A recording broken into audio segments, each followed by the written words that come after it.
Hey guys, it's Tim Shermack, and welcome back to another episode of the Platform Marketing Show. I'm joined today by McCall Lownsbury. McCall is an account manager at Platform, actually the senior account manager. She's like, basically her job title is, yes, she's an account manager, but she's also the manager of our whole account manager team. So she, trains them, interviews, hires them. Like she's basically all the account manager's boss. And so if you've ever wanted kind of a deep dive on, the psychology of our account managers, kind of how we think about account management excellence and that relationship with the clients, I think this is going to be an interesting conversation. So McCall, you've been with Platform for 6 years. Was it No, 2020? 7.5 almost. I started Was whatever it? the math Okay. would be, December of 2019. Okay. So you did technically start in Yeah. 2019. That's right. Yeah. Yeah. So Cause you were at, I remember you were at the San Antonio I mastermind that we was. did. Yep. Yeah. I had been And like, hired, but I was yeah, kind of there undercover with this one. yeah. But at that point you didn't technically work for Platform, but we knew we were about to hire you. So yeah, you were at the San Antonio. That is so wild that is now like 7 years ago. Like in my mind, I'm like, yeah, it wasn't last year. The San Antonio mastermind was for sure 3 or 4 years ago. It's like, no, it's like 7 years ago now. It's crazy. Um, and in that time, you I think proved yourself as one of the best account managers Platforms ever had. You've had many of your clients make it to the Platform Hall of Fame. I mean, Beth Lynn, Paul Alsop. Who are some more names? I have Bethlyn, Paul Alsop. Um, let me think here. Taylor Onken, Michelle Weber, Brandon Hedlund, Yep, Aaron and yep. Saren Rose. So I think there's six Yeah, right now. so all of those accounts, all of those, I should say, realtors, right? Hmm. That McCall just named are clients of hers who are in the Platform Marketing Hall of Fame. So at a certain point, it's like if you have that many of your clients getting into the Hall of Fame, it's like you're probably part of that. You are a variable there, because of the way you've managed their accounts, the way you've kept them accountable, the way you've given them marketing ideas or helped them like refine marketing ideas that they had. You've been extremely successful at that, over the last 7 years at Platform, and that's why you're now the manager of all the account managers. So like when we have account managers that are training in, or we have account managers maybe who have worked at Platform for 2, 3, 4, 5 years, when they get performance reviews, it's like McCall who's compiling all that data and kind of doing the performance review with the account manager. So she really sees, I think, the relationships at Platform that we develop with our clients and the success that our clients have from a different angle, a different perspective, because she's thinking about account management as kind of like an art and a science, right? It's not just a job for her. She's thinking, how can we be better at it? What do the best account managers do a little bit differently than just account managers that are good? Or when we've had to, frankly, fire people in the past and like lay off account managers, it's like, what were they doing wrong, right? Like, what is great account management versus good account Hmm. management? And most importantly, from the perspective of the realtor, right, who hires Platform, because that's probably who's listening to this podcast, right? From your perspective as the real estate agent, like what do you have to do in that relationship with an account manager to make your business successful? Because the goal isn't just your account manager becomes your friend, right? Like that's not the goal. The goal is that relationship produces superior business results and more GCI, and you're selling more homes than you otherwise would have if you didn't have an account manager. Yeah. So let me actually start by asking you a question that I did not prep you for. So I'm actually curious how you're going to answer this. Um, when I first reached out to you to hire you, I remember we met at that coffee shop in downtown New Yeah. London. This would have been at some point in 2019. And I said, hey, I have a job opening for you that I think would be a fit for you at Platform. And I kind of pitched you on it. What did you think the job was going to be like as an account manager in terms of what you did on a day-to-day basis versus what it's actually like being a Platform account manager? Oh, that's a good question. I would say for the most part, it went as I planned. You did a great job describing, but one thing I really didn't realize is how relational it would get working with agents all over the country. Previous not in the season when you're recruiting me, but I had done marketing for small businesses, and there it was like you had to be relational with them because they were like right down the street, right? Everybody knows everybody. So I didn't know what it was going to be like working with strangers every day. And I was kind of worried about it not being social enough for me. I'm like the extrovert of extroverts of this world, and I love people. And I was like, I don't know how I feel about being home all day. And instead, I ended up like gaining like 20 to 25, at one point, 27, like friends that I get to talk to every week. And I get to help them grow their business. And also, I low key kind of like to be bossy. And I like that part of this job where I can be authoritative and be like, this is what it's going to do to make it happen. We know this works. And then watching them follow through and execute has been really exciting part of this role. And especially now as the years have gone on. It's back then, I'll be honest, some of the stuff we were doing, we were trying to figure it out, right? Like we had a plan in place, but right Yeah. after I Yep. started, COVID hit, and that changed the game of real estate for a few years. And we were in a big growth mode. So Facebook was changing, everything was changing. So I would say for the most part, it's gone as planned. But I really enjoy how close I've become with the agents I Right. work with. Right. And so I should lead with this before we get any deeper into this conversation, that if you're listening to this and you're not in the platform program, we're going to kind of get into the weeds of, the actual experience of working with your account manager and at platform. So let me just like describe that for a second for those who are not in the platform program. When you sign up for platform, we're a marketing agency. So yes, we're going to do all the things like, build out your Facebook lead generation campaigns, build out retargeting audiences and retargeting ads. We're going to edit your videos, your listing videos. We're obviously doing all this marketing work Mhm. for you. That's why you hire us. But another thing you get with platform that you don't get with other marketing companies is we assign you a marketing account manager. And that's not just like a customer support person. So when a lot of people think of account manager, they think, oh, it's some dude, making $3 an hour with a headset in India, right? And it's just like a glorified customer support position. Because honestly, I know a lot of marketing agency owners and their account managers. I'm saying that with air quotes for those who aren't watching on YouTube. Their account managers, a lot of them are overseas employees, like I said, with like a headset in a call center in Bangladesh or whatever. Like they're not like talented, sharp Americans that actually know the market here. They just view them as like, hey, if a customer has a tech support question, then you call the account manager, right? It's like Mhm. that is not how we have it set up at platform. We have account managers that get paid very well. We offer full benefits, PTO. Like we're hiring smart people. Often they have college degrees. We even have some people with master's degrees that are account managers on the team. Like we're hiring smart people that you would trust having a conversation with about marketing strategy, about your business, right? I can just be blunt here and I'll just say it out loud in case people are wondering. Like if you hop on a call with a platform account manager, it's not someone that we're paying like $30,000 a year right out of college, right? Like most of our account managers are making somewhere between $70,000 and $90,000 a year plus benefits. And so like these are smart people that you can trust having a conversation about the strategy of your business. So the way we do it is when you first start out as a client, those first couple months you're going to be on like a literal weekly call with your account manager. So you are talking to them every week, sometimes multiple times a week, right?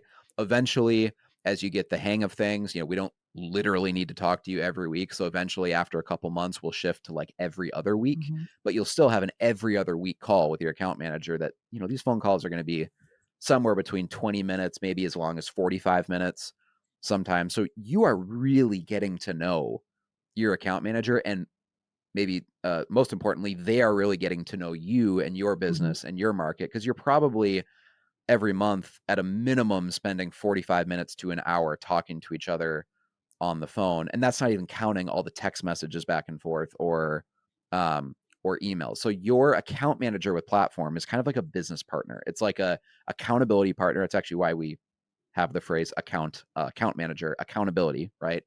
It helps keep you accountable for doing the marketing work that you need to do to be successful with platform. I think I've like mention this analogy for maybe 5 podcasts in a row, so let's make it a 6th here, is your account manager is like your personal trainer for marketing. Mhm. You could maybe do all this by yourself. You could figure it out. You could try to copy what other platform realtors are doing.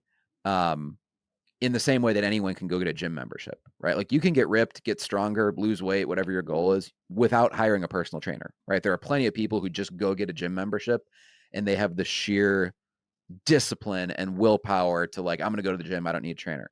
For most people, though, if you're out of shape, the reason is you don't have the discipline almost logically, or else you would already be in good shape, right? So it's not enough for most people to just go get a $30 a month gym membership.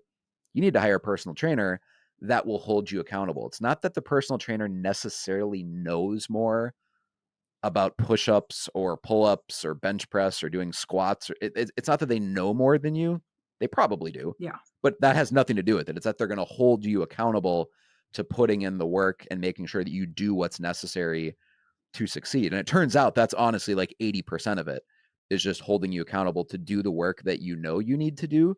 But it's so easy when you get busy to use that as an excuse of, oh, I'm busy, I'm not going to do this. So think of your account manager. I'll end this rant by saying, think of your account manager as a personal trainer that ensures that you have success with this rather than just being able to, have an excuse of, oh, my marketing didn't work or my business didn't grow because you know, I just got so busy. So McCall, my question to you is with all the realtors you've worked with over the years, because it's dozens and dozens, right? Like most of our account managers at any given time probably have like 20 to 25 accounts, probably closer to 25 than 20.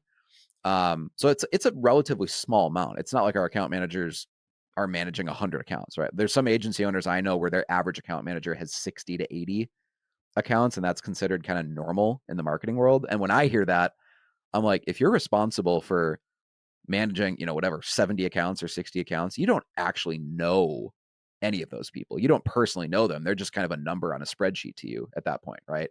But when you're only working with, let's say, 24 realtors, you're going to get to know them quite well. My question to you is, with all the agents you've worked with uh, over the years, what do the relationships they have with you have in common of the people who have had the most success? So not even what they're doing to grow their business. This is not like a marketing or a sales question, but it's like in terms of the relationship they have with you, what do all of your top accounts, your best accounts that are having the most success, that have had, the most increase to their sales volume in GCI, what do some of them have in common in terms of how they approach their relationship with you, Yeah.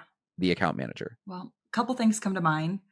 One, they are really good about being consistent in our meetings. It would be a huge one. I mean, a lot of agents I have now, I've worked with them for over 5 years. And so they're all on every other week calls. And to this day, I would say most of them, obviously, there's always a couple that are a little off, are really good at showing up and honoring that call. Or if something doesn't work out, we reschedule because getting on together and sorting through things always helps us reset and move on. And for a lot of these agents who have worked with me for 5 years, they get it, right? Like they know the drill, they know how the ads work, they know they get it. So when we get on that phone call and I can really figure out what's going on with them at home and in the business, it helps, I think, quite a bit us reset. Another thing, I guess, early on was the building of trust was so important. And obviously, I can't just make anybody trust me. So there was I really had to give, I guess I used to have this joke where I'd get on client calls and they weren't getting their homework done or their content in.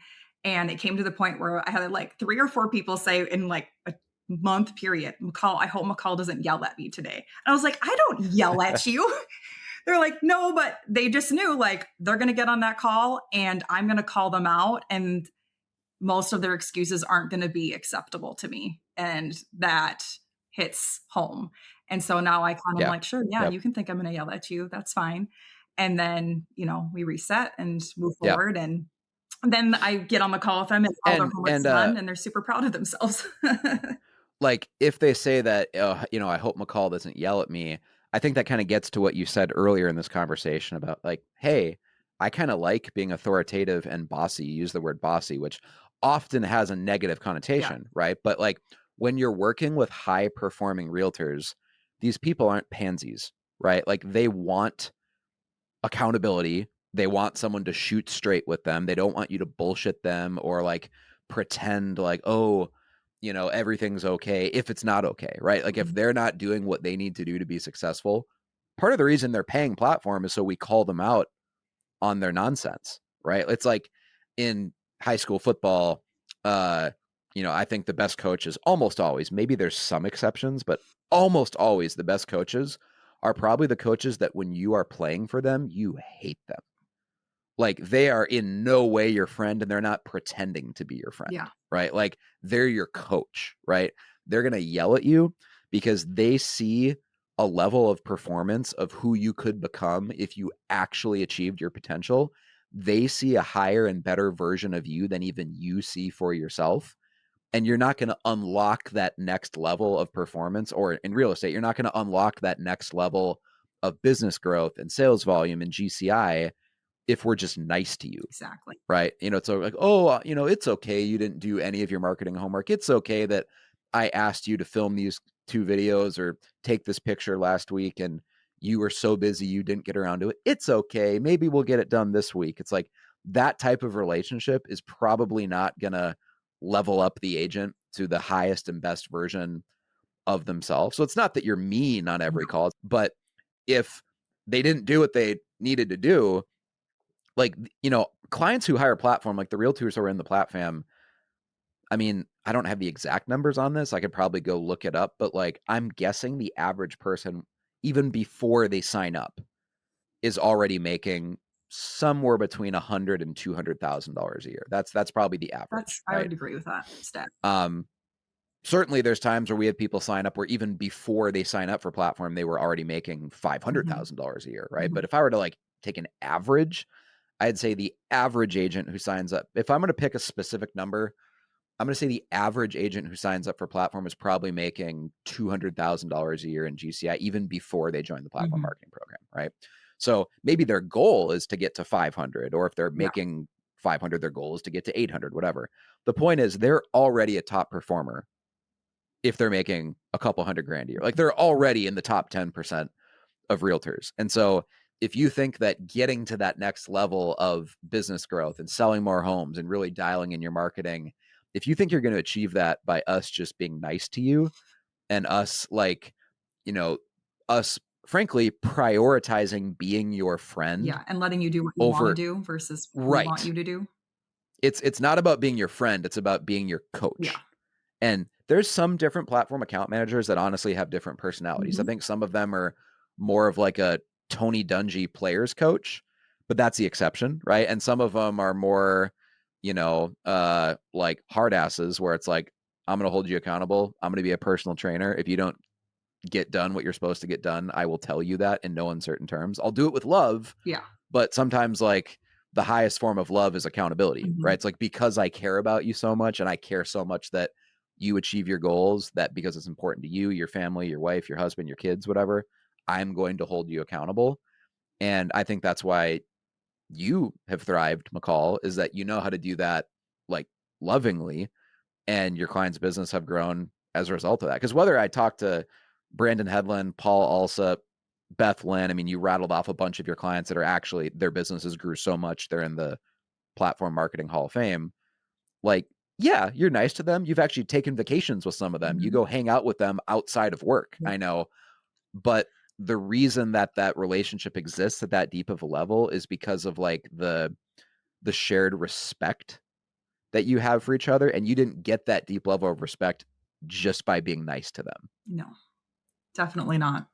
Yeah, it was, years of accountability and making them go out of their comfort zone, and when it works, when it starts to work, then they're like, "Okay, this lady's not crazy." And I think that's a hard part too is overall the ads that platform does, it's outside of the realm of a normal ad. I mean, we make people put on mullets and jump in pools and, you know, go out in public and do videos in front of people when they're doing lunch service and things that actually as an account manager, when I've gone and visited agents I work with and hung out with them, we'll go out and shoot content. I kind of like look around and be like, I cannot believe I make you do this stuff every day, because it can be kind of uncomfy. Even me, when I know how it all works, that once they get into that and they build trust that, yes, I'm going to be uncomfortable. Yes, this sounds weird. Yes, I can't believe McCall's making me buy ducks on Amazon and then throw them and shoot them or whatever.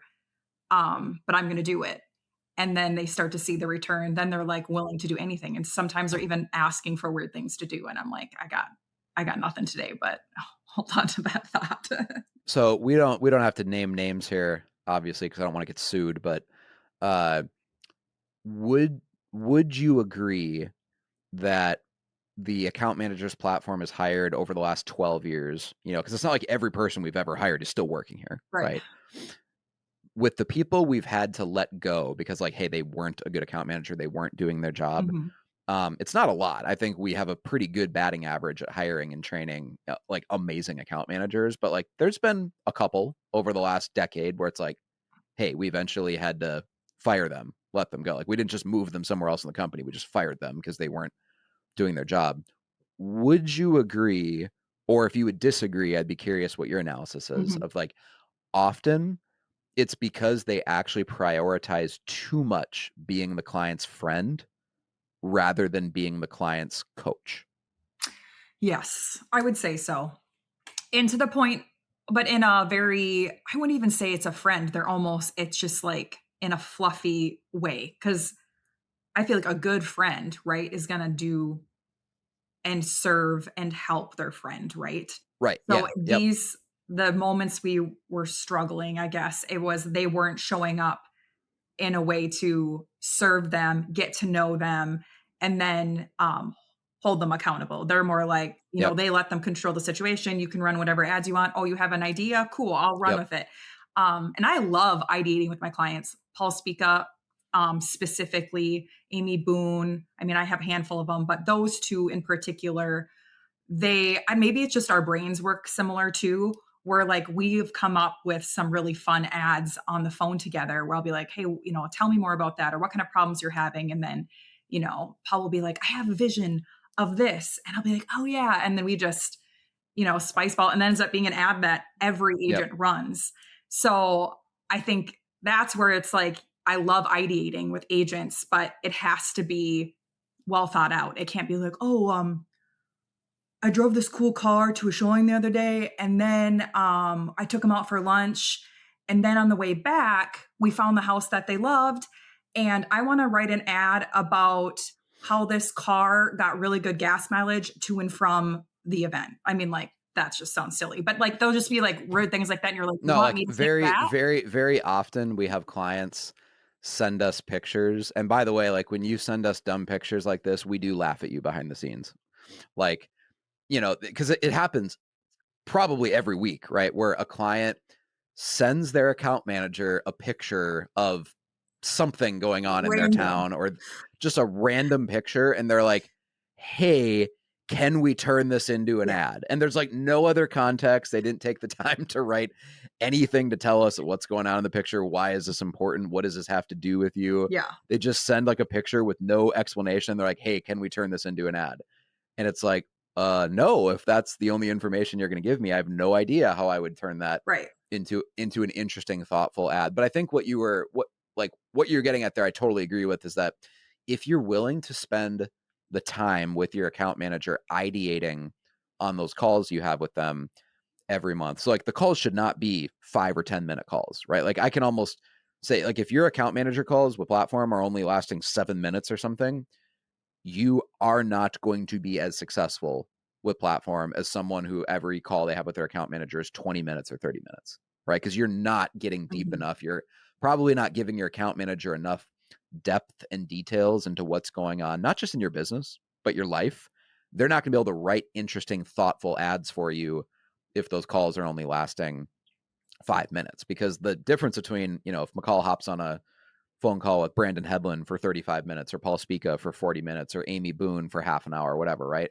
And you actually dive deep into some event that's going on. Maybe their church is hosting some event and they want to do a promo for it or like hype it up and use their retargeting ad to talk about this upcoming church event. Or maybe their kid is graduating high school and they want to write kind of like a tribute post to their son or daughter, who's about to graduate whatever, all these things. I remember Amy Boone, remember when you helped Amy write this post about like she got a new car and it was like was it a Lexus SUV? I think I'm I remembering. do remember that. That was a Yeah, long and time ago. like it was like, yeah, and it was an ad that like we had never done before for a client. It was like custom written for Amy, and we just talked about like, hey, I've worked really hard to be able to afford this vehicle. Basically, I don't want to make a humble brag. I actually want to brag that I worked super hard to get this. So if you have a goal that you're working towards, just realize that it's okay to like have a goal and work hard towards achieving a goal. It was kind of something like that. And it's like an ad that has that much like oomph to it, like that much substance and pathos Yeah.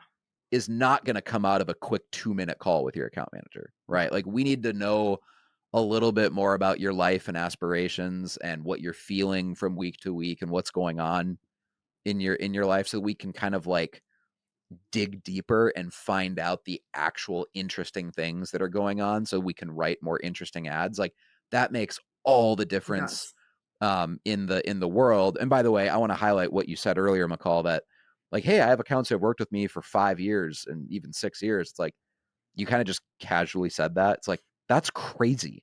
Like most marketing agencies, if their account managers even stick around on the job for 2 years, they're lucky because it's usually like a revolving door. Yeah.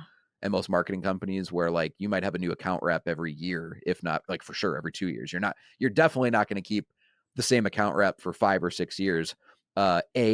Because you will probably not work with that marketing company for 5 or 6 years. But B, even if you do, your account manager is not going to be the same person Yeah. because most companies don't keep employees that long. So that's like amazing I think I what just you just said. counted. I think if doing fast math, 10 of the agents I work with, I got within at least the first year I worked with them. Taylor Yeah, Rocket, so you've had those 96, accounts literally 6 years almost, yeah. or more. I mean, so like the depth of those relationships and how deep you can go with those clients in terms of what you're talking about on the weekly calls. You probably know like intimate details about their personal lives and their fears and their aspirations. It's not just like, how many leads did you get this week? How many clicks did your Facebook lead gen Yeah. campaign get? It's like, you're not talking about stuff like that, right? You're really getting to know them so you can write more thoughtful, thoughtful ads. So let's go on that. Let's talk about the negative side of relationships in Okay. terms of when it doesn't work out well. Yeah. What do you think, again, of all the clients over the years that you've worked with that like didn't have success, like they didn't get the results that they wanted, what Yeah. do they have in common from your perspective as the account manager of like when someone doesn't when someone hires platform and doesn't get the results they wanted, what do all those clients have in common from your Yeah. perspective? Um, the first thing that comes to mind is agents who don't trust our ad strategy. They're always trying to pick it apart and, oh, I want to run a lead gen this way. I don't want to do a homes list, then it's like almost red flag from the start. And then all of a sudden they pick apart every templated ad. I don't want to do so God, a small business owner because there's too many good businesses in town, but I want to do it this way. And it's just like they have like this, they're just trying to pick everything apart. And if they would have just gone through the work to do it the way we tell them to do it, one, it would have saved them a whole bunch of time. And two, they would have success. It's like, and even then, that was hard, but now it's even harder for agents to get away with that because it's like, listen, we have 300 agents doing these ads. We have 10 years of true success stories. So, like, if you're saying you don't want to do it our way, then why did you hire us? And Yeah, there's a difference right. between that and customizing ads to sound, where it's like Beth Lynn, she's our, sweet bee is what her husband Paige calls her, like Southern Belle. Like, so I get when we're like, all right, we're going to use y'all instead of hey guys. We're going to, doing those Yeah, little things. yeah. That's cool. But when you literally want to take something and twist it into something totally different, that Yeah, gets like lost. you're just trying to like rewrite Yeah, every ad and you're like, "Oh, that's interesting, but I'm going to do it this way." It's like maybe just trust us because we do have over a decade of experience running yeah, these ads. And again, we'll always customize it like you said for a client like, Beth Lynn's in like the heart of Georgia yeah, and she says y'all. So it's like, yeah, we're going to put y'all in her ads rather than saying, "Hey, you guys," yeah, because I'm from Minnesota and that's how I write yeah, ads. So it's like we'll always do that level of customization and making sure that it actually sounds like it yes, came from you and is in the same tone of voice and all that. But yeah, I totally agree. Like we have so many examples of people not working out over the years because they come in and they want to just rewrite every marketing campaign that we do. And it's like, at, I mean, you said it perfectly. At a certain point, why did you join the platform program if you're not going to listen to what we tell you to well, do? and the cool part too is because we have such a great set of ads, it's a playbook that your account manager, based on your market and based on where you're trying to grow, they can literally like deal you like week by week, month by month, a plan. And there will be custom stuff thrown in there because doing all templated ads isn't gonna get you there either. Right. Right. But that's the hard part too, is like some agents get too far into doing just the easy ads and then they're like, I don't want to do a small business spotlight because I don't want to offend the other coffee shop in town. That's another big thing is agents who are so worried about offending other people or, I don't want to talk about this because I don't want to offend that school district. It's like, y'all got to pick a lane of who you want to serve.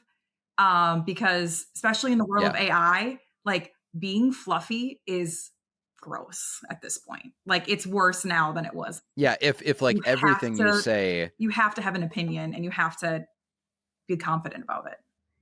yeah, if everything you say on social media is just generic and you're afraid of offending anyone, you're going to sound like AI or people are going to assume that AI made the post because like you said, if it's like, "Hey, if I'm doing a video about whatever local school district or I love this school or whatever," it's like, "Oh, I don't want to do that because I don't want to offend the other schools in town." Or I don't want to highlight my favorite coffee shop because there's two other coffee shops that I kind of like and I know the owners and they'd be mad if I highlighted Right. this one. Or I don't want to do a shout out to this neighborhood because I know a bunch of people in this other neighborhood that they'd be mad if I said this is my favorite neighborhood in town, whatever, right? It's like, honestly, if you have that mentality, it's like, I think you might be in the wrong business because you have to have thick skin to be a realtor. It's a sales Yeah. role, right? And so, again, just listen to your account manager. We know what ads and what posts and what campaigns are going to get the most clicks, leads, engagement. Your fear, like saying you're afraid of doing it for insert reason, is usually just an avoidance mechanism to where you're using that to procrastinate because you don't want to do it. So you'll tell your account manager, "Oh, I'm nervous about what people say, so I don't want to do such and Yeah. such, uh, you know, such and such ad." So, okay, let me ask a more like kind of granular tactical Mhm. question. Of your clients who've had the best results. So I'm not saying like what is your average client, but Okay. of the clients who have truly like had the best results, how much typically do they spend a month on ad spend? Ooh, well, obviously over the years it's changed with lovely inflation, but Yep. I would say in the current market, my most successful agents are spending at least 2,000, maybe even up to $2,500 a month in ads.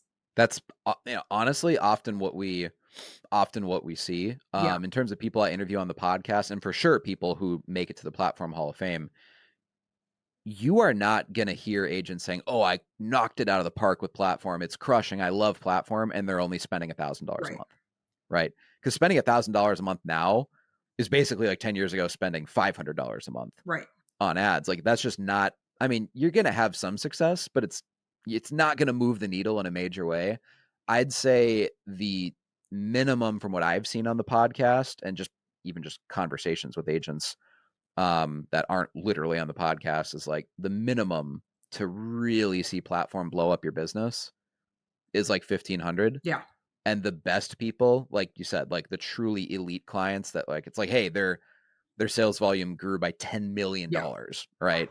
Like they went from 6 million to 16 million, or they went from 8 million to 20 million, whatever. Like, those people are often spending closer to like yeah. $2,000 a month on their ads. And sometimes the the explanation Mhm. of why an agent who's maybe having like okay result, like it's not the platform isn't working, but they're getting like okay results, and they're comparing themselves to Shayna Getke or Cara Farah, or they're comparing themselves to Brandon Hedlund, Steph Fortman, like these people that have added $10 million to their sales volume. It's like, well, one simple thing that you're not doing that they're doing is these people I just named are spending $2,000 a month on ads, and you're spending 1,100. Right. It's like right there, of course they're going to have better results. They're spending almost double the amount of money that you are. Right. And that explains the gap almost more than anything between their results Yeah. and your results. Okay, so when you're coaching a client, McCall, and let's say that they're spending $1,000 a month because that's what they told their husband, or that's what they told their wife, that when they join the platform program, I'm going to spend $1,000 a month. So part of it is they're trying to like remain in integrity with their spouse. Like, hey, Yes. I told them that Part of this that. is what I would spend. I don't want to lie to my Yeah. husband or wife about, the amount of money I'm putting into the business. So I get that, right? But how do you coach them around this issue of like, hey, you're spending 1,000. We really need to get that up to at least 1,500, ideally 2,000. But Yeah. like, how do you approach that conversation to ultimately get them to, Mhm. increase their ad spend? Because going back to the personal trainer example, I view this as like, hey, if you're going to the gym once a week for a personal trainer workout, it's like, is that better than nothing? Yes, Yeah. because you're going to the gym once more than someone who doesn't go at all. Yeah. But if you're really going to see results at the gym, you've got to be going at least 2 to 3 times a week, or else it's kind of like, I don't want to say you're wasting your time, but you're kind of wasting your time. It's the same thing with ad spend. So how do you approach that conversation? What would you say to someone who's spending 1,000 but needs to be spending 1,500? Like, let's just role play and pretend that we're on a call right now. I'm the realtor Okay. who's spending 1,000. All right. So Tim, I was looking over your account this week, and you've been with platform for 6 months now, and you're spending about, we're barely hitting $1,200 a month in ad spend. And you're telling me in the last few weeks that you've just been kind of bummed that you haven't seen nobody said they've been publicly seeing you yet, besides that one agent. And we're kind of behind on listing tour videos here. I see that too. So what would you think about the next 3 months as we're approaching spring here, that we re-strategize our ad spend and even front load ad spend? We can turn it down later in the year, but just spend extra here in the next 3 months. I have a plan if you want me to share it with you. Do I have to spend more? Like, is there any other way I can do this without spending more money on ads? Because money's really tight right now. So you can continue on the way we were going, but from history of agents I've worked with, especially this time of year in early spring when like everybody's making a lot of money, if you even spend an extra $400 a month, so let's maybe we say we put an extra $200 each towards listing tours in the next 2 months. And then also remember, with listing tour videos, you're already paying for a photographer, you're already paying for marketing that, and you can just take it off the commission. It's like not towards your ad spend, it's just the cost of promoting that video. Plus, your sellers will be really excited if we can get them extra views on these next few videos as well. And if you don't like the results of that in 3 months, we can go back down. But I think you'll really feel the impact of just increasing even a few $100s each listing tour video. Okay, so that's how you would go about that conversation, is you're kind of just like pitching it to them of like, hey, let's try this for 2 or 3 months, Yeah. and I think you'll notice a difference. Yes. And the reason I think that's actually brilliant. So now it's funny because all the platform agents that are listening to this episode are going to be like, oh, and my account manager uses that script on me. I knew it was Like, coming. Tim, you exposed us. Yeah, you've given away our secrets. No, it's a true though, because I think the reason some people don't want to spend more money on ads, especially when you're coming from this place of, well, I don't have the money to spend. Yeah. If I had the money, I would spend it, right? That's what everyone tells themselves. It's like, yeah, but that's just business 101. At a certain point, you have to invest money because you want to have the money, not because you Right. have Well, you wouldn't money. take a Like, listing and be like, I can't take this listing because I can't afford to get the photos done. right. Like, everyone knows at some level you have to spend money to make money. Yeah. Like, everyone would agree with that statement to some level, but it goes a lot deeper than people, realize. Because again, if you're spending 1,200, you might have told yourself a story that, hey, 1,200 is a lot to spend on marketing or advertising. But it's like, well, once I tell you that, hey, all of our really, really, really most successful clients are spending $2,000 a month, you realize like, oh, like upgrading my business and leveling up to that next, that next level of sales. If I feel stuck, I mean, I actually just recorded a podcast conversation with a Brittany Oveby that I'm not sure when that episode will go live, but I just recently recorded it. And she was saying that like, yeah, I was stuck at about $10 million for years and years. I just couldn't seem to, she's like, I maybe had one random year here and there where I did 12 million, but it was basically, I was stuck at 10 million for years. And then I just increased my ad spend by $500 a month, and boom, I went to like 16 million that year. Yeah. And then I thought, oh, well, if that worked, what if I increased it again? So she increased it again. And then the next year she went from 16 million in sales to 25 million in sales. So all along, like the secret of growth was like right there in front of her. It was just Yes. like, spend a little bit more money on ads and your business will grow.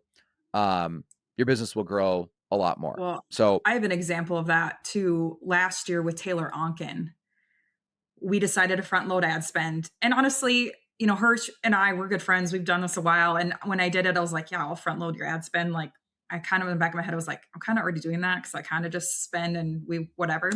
And it was like, okay, so when you say front load, can you like explain what that means in yeah. case So someone's like not essentially, familiar? I think like the fastest math to do it is you like project taking some of your end of year ad spend and moving it to the front. So let's just say you spend $1,600 a month and you're like, all right, well, towards the end of the year, I'm going to spend $1,000 a month. And then I'm going to spend that difference at 600 now. So I'm going to spend almost $2,000 a month now. But I don't want to give away secrets. The funny part is most of the time as businesses grow, we continue on doing that because they realized it worked Yep. and they are used to it and they don't, and it's not that I can't or won't go back down, but it is always an option too.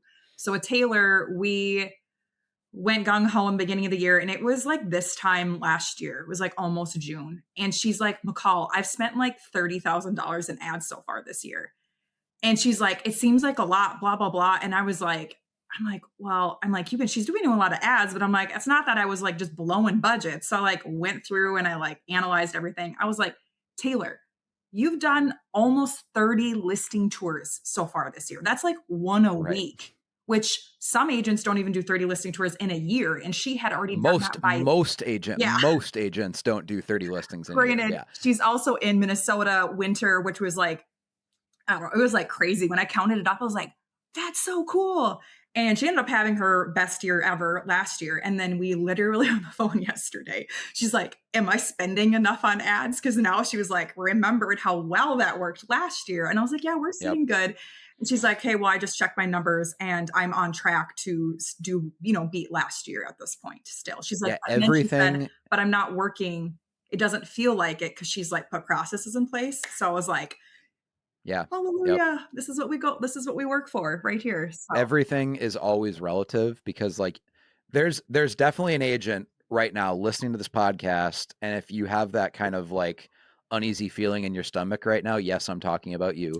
If you're listening to this podcast and you're like, oh my God, $2,000 a month is so much money to be spending on ads. Yeah, maybe it is if sold 5 million last year in sales volume. Mm-hmm. But like once you get to the point where you're selling 12 million or 15 million or 19 million or 26 million, whatever, that number, it's all relative. It feels like nothing because again, if you're bringing in, if your average month is bringing in 30, 40, $50,000 of commission checks, who cares if your ad spend is $2,000? It's such a tiny amount relative to how much money you're making, right? It only feels like a big amount if your business isn't yet at those levels, but that's the whole kind of circular reasoning paradox catch 22 here is that you're probably not going to get to that next level of sales unless at some point you spend an amount of money that makes you uncomfortable. That's what it takes. I don't know how to say that in any less direct of a way. Like at a certain point in your Mm-hmm. real estate business, you have to spend an amount of money for, I don't know, 3 or 6 months, something like that. I would say that. Spend an amount of money that makes you a little bit uncomfortable because that's what'll help you bust through whatever plateau you have in your business. And that is why, if I could put it in very concrete and tangible terms, that's why platform has account managers. because you, if left to your own devices, you will not do that on your own. You will always default to what's comfortable and what's emotionally safe and what is easy to tell your husband or wife. And like, oh yeah, everything's in budget. We're not spending more, you know, than we thought. It's the account manager's job to push you outside of your comfort zone and be like, hey, you're already having pretty good results spending 1,200. What if for the next couple months we spent 1,800 and just see what happens? It's like a drug dealer Yeah. giving someone a free sample. What we know is that when you do that for a couple months, your business is going to grow Yes. so much in those couple months that you'll be like, oh my God, why was I not doing this before? And then that becomes your new normal, right? Of Exactly. that level of ad spend. So you mentioned listing videos. I want to dive into that a little bit, McCall. Like, that listing videos are kind of like the Swiss Army knife of the Yes. platform strategy. Like you're accomplishing everything at the same time: lead gen, branding, top of mind awareness. It's like the platform strategy without listing videos is not the platform strategy, right? What do your best clients, again, not just your average client, but your best clients over the years, how do they think about their listing video strategy compared to the average agent? Like whether it's how much they're spending on videos, Yeah. the type of creativity they put into their videos, how much time they spend kind of brainstorming and planning them with you. What do your best clients have in common in terms of their approach to listing videos? Yes. One, for the best, it's a no, there is no not doing it. They're like, if I get a listing, I'm going to shoot photos, I'm going to shoot a video, and they coincide with each other and they have a system in place to get that done. I think that's Yep. important. Some agents get away from themselves where they're like, oh, well, the photographer ran late and I'm going to go back out there and then the dog and then they just come with all these excuses and they're like, well, now it's under contract. And I was like, I don't care if it's under contract. Like that's the best time sometimes to run a video, especially in this buyer's market, is to run it and say it's under contract, so getting through that, it's going to happen no matter what. And then two, I would say thoughtfully planning the intro is always good. I have some agents who are really good coming up on a fly on their own. They don't need a Yep. lot of assistance from me. I have some agents who are like, hey, can you just give me some ideas? And then there's some on our calls will be like, all right, what listings are coming up? And we'll talk through, they'll kind of tell me what it's about. Yep. And if I, we'll come up with an idea. Like I was talking to, again, Paul Speaker the other day, he's got a riverfront listing. And I was like, oh, wouldn't it be cool if it looked like you're fishing, but like the pole brought you to the river and then back to the house, kind of like a whiplash, He's like, oh, I Sure. love that. He's like, and we just rolled with it. And without much other context, I know he can run that with that. In the And beginning, and it's more and coaching. by the way, that idea, just so we don't gloss over this, like that random idea would not have happened if Paul just skipped his call that week, Yeah. right? It's like that's why it's so important that you honor your call with your platform account manager, even if you're busy. Like treat it like any other appointment. You wouldn't just no show an appointment with a buyer to go look at a house in a showing. You wouldn't no show a listing appointment, right? You wouldn't no show a closing. It's like treat that appointment with your account manager on your calendar is sacred, Mhm. right? Where, because again, that creative idea would not have happened if he was not on the call with you. Right. And it's an easy idea. I mean, I didn't tell him to go, do any crazy AI thing. It's like something you can Right. do right there, takes a few minutes. And that's the thing too, is like, it's not overthinking it. It's just coming up with a plan and following through. Um, so I'd say, yeah, that's a big one. I think agents who take the time, I mean, learning how to walk through the houses and stuff, like nobody watches past that. So like, I think just Yeah. because they become efficient and they have a system at it, so they don't overthink it. I know there's some agents, I don't know of any of mine personally, who never even watch their videos. So they go in there, they do their intro, and then they do Yep. their clip inside, they do the walkthrough, and maybe an outro, and they're out. And they've done that for years and are very successful with it. So, and they don't overthink our editing too. It's like we've analyzed our videos now many of times and we know what performs and what doesn't. And I actually just again on Tuesday talked to an agent. He's doing some more organic stuff, just not really with platform. And I was like, hey, can I give you some feedback on a couple things I'd tweak on those videos. Not, and I said unsolicited advice is like, please do. And so I shared that with them just because even if it's not an ad we're running, I still want agents to have their Yeah. best shot at a video that people are going to watch. So, And being we're talking listing videos, I'm gonna butt in here and just say, you kind of hinted at this, but I want to like dive yeah, deep on this, that like the first 3 seconds are all that matter, yes. right?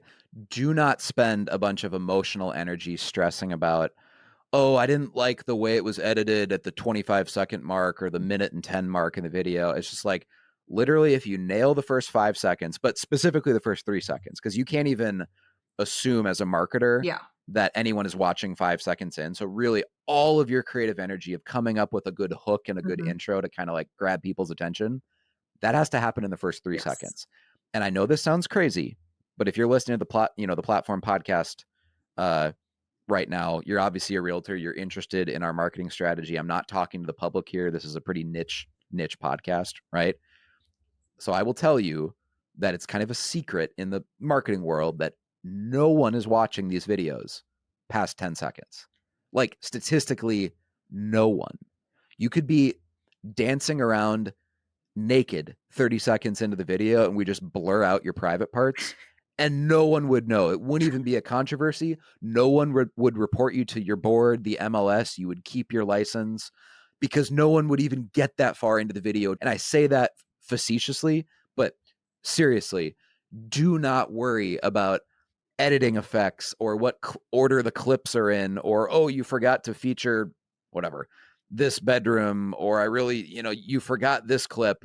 It's like if all that is happening 30, 45 seconds in, as long as the main parts of the house are being highlighted, right? Like whether it's the kitchen, maybe it has an epic master bath or a beautiful backyard, or the curb appeal in the front yard is just gorgeous, what whatever, right? Do not overanalyze how the video is edited 40 seconds in, or frankly even 25 seconds in, because statistically Yeah.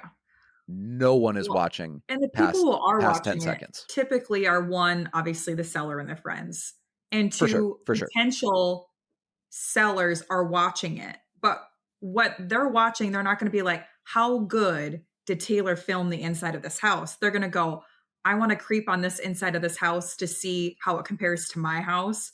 So I know if I can get this amount for my house. Like, they don't Yeah, give a yeah. crap of your how it was filmed. They just like want to creep on the house essentially, and then be like, I want this for my house. And then that's when they called agent. I've always said listing tours gets listings. Go beg, borrow, and steal. If you don't get one, beg, borrow, and the goal is to Yep. steal. I don't know, only a couple times someone's actually ended up stealing it, but that will, your return is there if you put Just the focus time. all your creative energy on the intro. Like our platform ads team does an amazing job editing these videos. Mhm. And often, like, I shouldn't say often, it doesn't happen often, but sometimes agents will send it back and be like, oh, I don't like how you edited this at the 42-second mark. Can we use this clip instead? Or can we change the order? I think this part of the house we should show before. Can we move the part that's at a minute 10 and move that to the 38-second mark?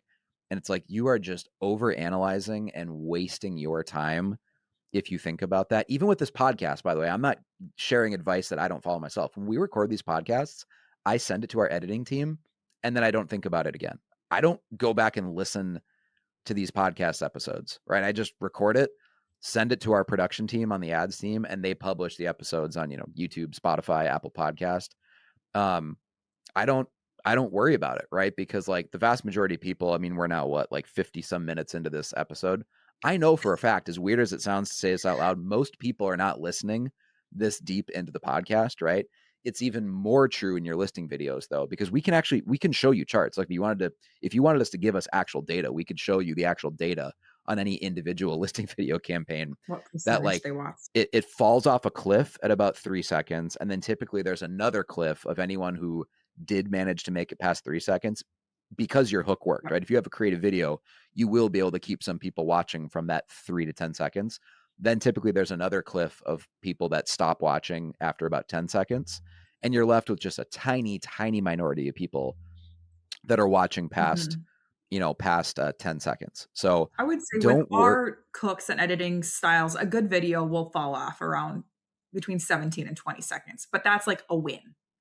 He would say, yeah, a bad Right. video is fall Right. off sooner than that, but agents who are performing well, like, they can make that fall happen in the 16 to 20-second range, which whenever I see that, I'm like, Like "Go." anything important or creative Yeah, you want to do, this is kind of the point I'm getting at.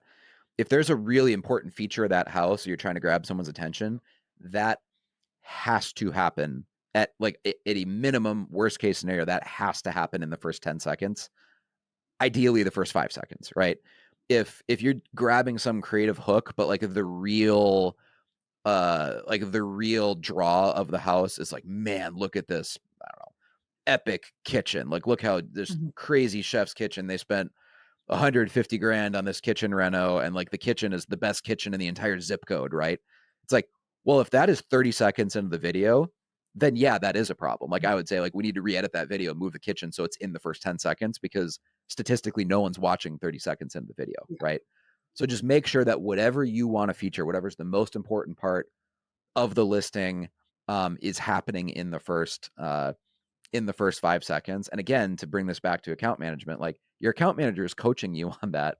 So you should be listening to them, mhm, right? Like, follow their advice on how to do these listing videos. Cause we've done at this point, not even thousands, but like tens of tens of thousands. thousands. I think we're doing 700, 800 project hours a week now Mhm, on the platform ads team. So literally every month we're doing 2 to 3,000 projects. It's kind of crazy how many ads we're doing now. So we have a really unique perspective. So when I share these random stats, like 3 seconds versus 10 seconds, whatever, like, this is not just anecdotal qualitative evidence. Like, we have very rich, in-depth empirical data on this stuff of like, we know what works and what doesn't. So again, that's why you have an account manager, is holding you accountable to do the things the way that we know um, actually work. mhm. Okay, final question for you, McCall. If you were to quit platform, please don't.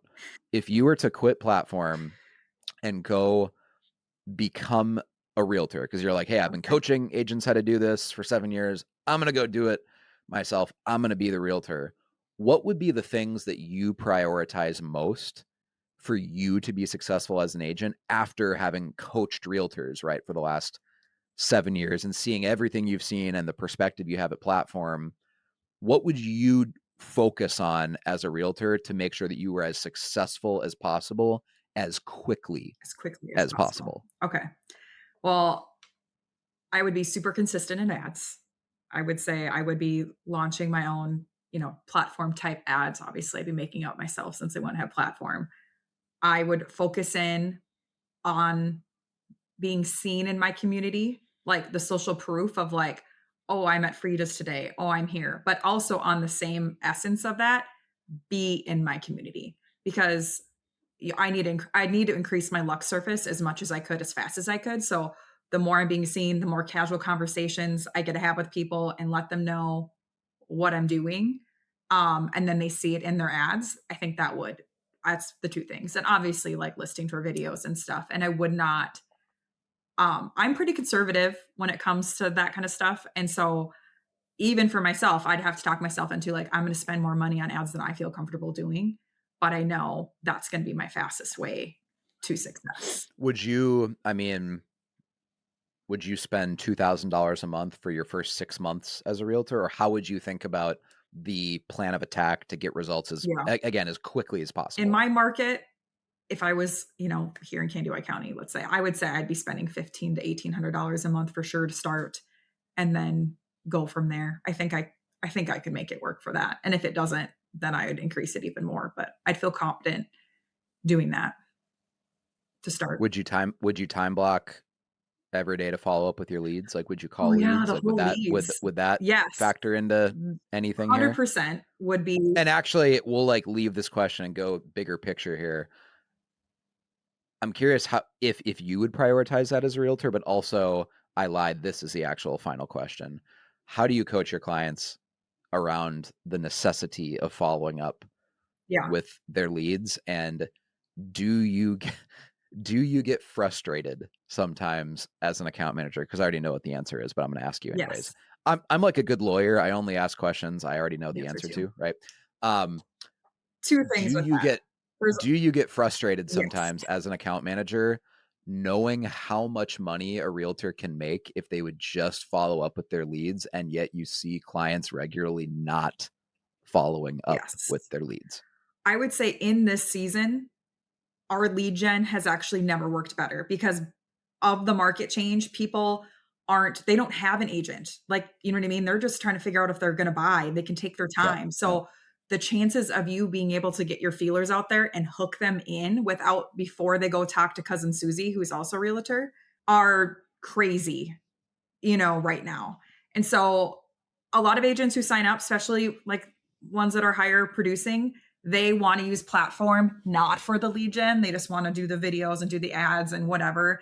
And yes, it can work, but it's going to take essentially, if you're not doing that part and you're mad about how much money you're not making, you are making a mistake by not spending a half hour a day calling people because it's literally never been an easier time. And I mean, I had Gary Hernandez just that's probably a couple months ago now. He had a guy call him. He's like, "Oh, I got a lead off platform. He just opted in a few weeks ago." And I was like, "Oh, what's his name? Let me look at it." And this gentleman had actually opted in 2021 originally and actually had a whole conversation with Gary. Gary did not remember it and then followed back through. And Yeah. so, Yep. and there's nothing more frustrating too when agents end up calling their leads and they're like, "Oh, I just, signed a buyer's agreement with so and so." And so at the end of the day, you are literally, it's like leaving diamonds, like knowing diamonds in your backyard. It's like you being Yep. like, Yep. I know Yep. there's 20 carats or 20K of diamonds back there. And if I could just spend a little bit of time every day digging for them, I know I'd find them and I could cash them in. But you're just like, it's too much work. I don't want to. I don't feel like it. I don't want to get my hands dirty. I rather go do this instead. And it's like, if you knew someone who had diamonds in their backyard and they're not trying to find them, would you call them crazy? Because that's essentially what you're doing. They're there. It's like, why would you not pursue that? Again, to keep using the analogy here of the personal trainer and going to the gym. It's like, let's assume you are going to the gym 3 times a week and you're like, why am I not getting in better shape? I'm going to the gym three times a week. I'm doing what they told me to do. Because maybe you're listening to this and you've been with platform for 9 months, Yeah. 10 months, and you're like, I'm doing what my account manager told me to do. I'm filming the videos. I'm spending $1,500 a month on ads. I feel like I'm doing what I'm doing. Why are the results not coming in the way that I thought they would? Like, maybe I'm getting a little bit of results, but I'm nowhere near. I haven't doubled my business like other people I keep hearing about, Yeah. right? It's kind of like if you were going to the gym 3 times a week, but if you admit that, like, oh, I'm not watching my diet at Yeah. all. Like, I'm not No drinking a protein. protein. Yeah, I'm not drinking a protein shake after I lift. I'm not even counting calories. I'm just kind of still eating whatever I want to eat, but I'm adding the gym to Yeah. my basically unhealthy diet. It's like, well, at a certain point, it's not a bad thing that you're going to the gym. It's not a waste of time that you're going to the gym because there's still some benefits of working out and getting stronger, even if you're not watching your diet. Mhm. But if you actually care about results and you're going to the gym 3 times a week and you're not doing simple, basic things like drinking a protein shake to replenish, protein after a workout, and in general, watching your calories, you don't have to keep a food journal or whatever, but it's like in general, watch what you eat and watch your diet. If you're not doing that, it's almost like you're kind of sabotaging all the work you're putting into the gym. It's the same thing when it's common sense. If you're trying to get in better shape, but you're not tracking your diet at all, you're Mhm. not even making an attempt, it's probably not going to work out for you, No. right?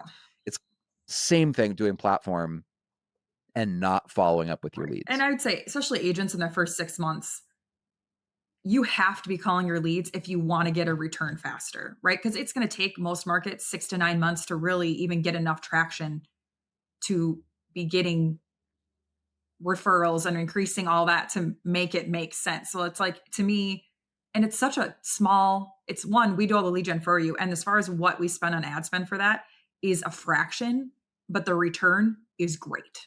like huge if you actually just picked up the phone and started the conversation, because it's all about even having that connection.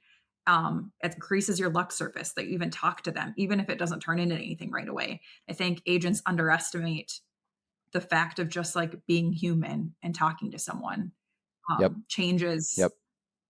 that person then is gonna, when they see your next ad, is going to remember that you took the time to call them. And then they're talking to a friend at coffee and they're talking about selling their house. Oh, I see so and so online all the time. I've never used them before, but he did call me once, and checked on me. And I thought that was sweet. Like, just that little thing could end up getting you a deal and you had no idea. So I think it's very underestimated. Again, especially in this season and in this market, it's never been a better time to call your leads, because I think the return value is even higher than obviously in 2021 when you couldn't even get a buyer under contract if you tried, right? So, McCall, I think I've told you this is going to be the last question like 14 times now. So at a certain point, we'll actually have to wind down this okay. conversation. So thank you for your time. Yeah. I know you're busy. You obviously are managing a bunch of accounts and you're the manager of the account management team. So it's not like you just have giant chunks of open time in your schedule. So I appreciate you making time to hop on the platform podcast. Who's your favorite account right now? I'm just kidding. I'm not going to make you like, answer that. come on,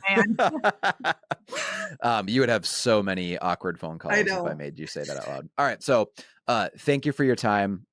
Seriously, like, we are blessed to have you on the platform team. Your clients are even more blessed to have you as their account manager. And I think the proof is in the people that you've worked with over the years. I mean, you have a lot of clients that are in the platform Hall of Fame, and you also have a lot of clients that have had amazing results that are not yet in the platform Hall of Fame, right? Because I'm not even counting all the people that you've added 5, 7, 8 million to their business, and they probably will be platform Hall of Fame at some point, but not yet. And it's like, well, yeah, if you add whatever 5, 6 million to an agent's business, you've changed their life. Mm-hmm. I mean, there's a huge legacy of your accounts all across the country where you've like really financially changed people's lives because of how you've showed up as their account manager and the level of accountability that you bring to their lives and their businesses. So thank you for the impact that you've made. I mean, you are excellent at your job.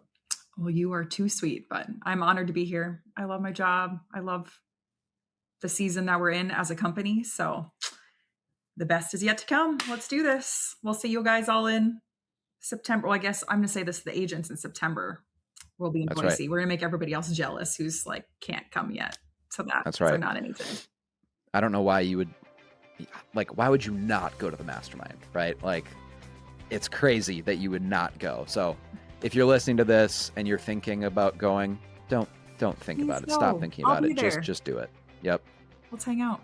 All right. All right. We'll see you guys in Idaho. Peace. Thanks. Bye.